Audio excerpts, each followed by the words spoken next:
Yes, I think this is entirely unprecedented in modern times. The only member of the royal family who has had contact with the police as such would be Princess Anne, who has an offence under the Dangerous Dogs Act. But this is of a very, very different gravity. Of course, this is much, much more serious than that. And in that sense, this is without modern precedent.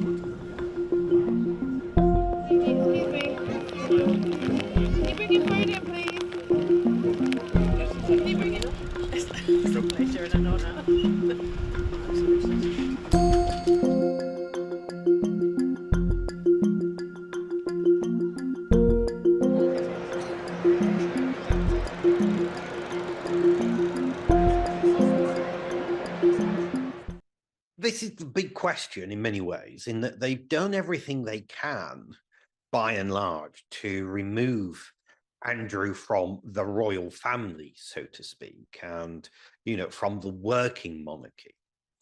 The king has released a statement saying that the law must take its course, so publicly they're very, very clear that, the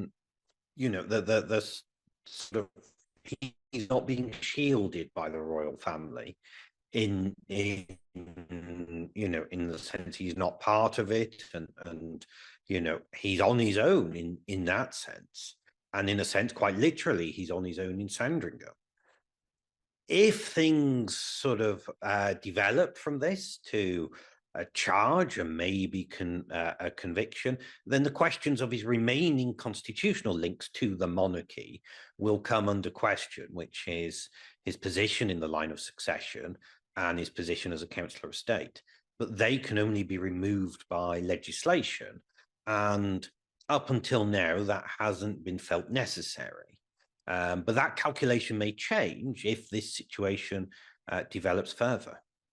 You heard, I don't know, what rhymes with Sandringham?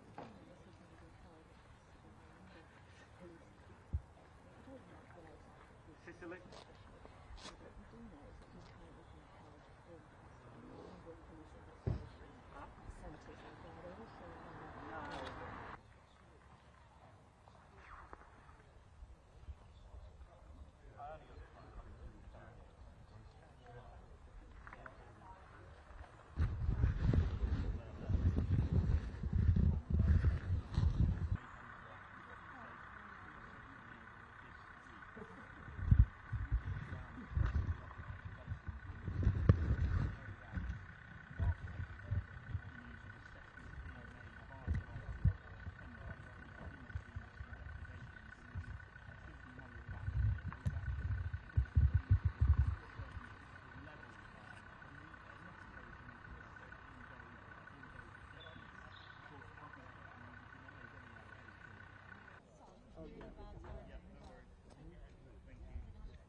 And, this is the most spectacular fall from grace for a member of the royal family in modern times. And you might say this is worse than Edward VIII, who, fell from being king and sort of lived in exile. Like he still kept royal status. You know, he made a choice, but this is, you know, several degrees worse. But you know, from that to where he is now is the most spectacular fall from grace for a royal in modern times, and it may not be over yet.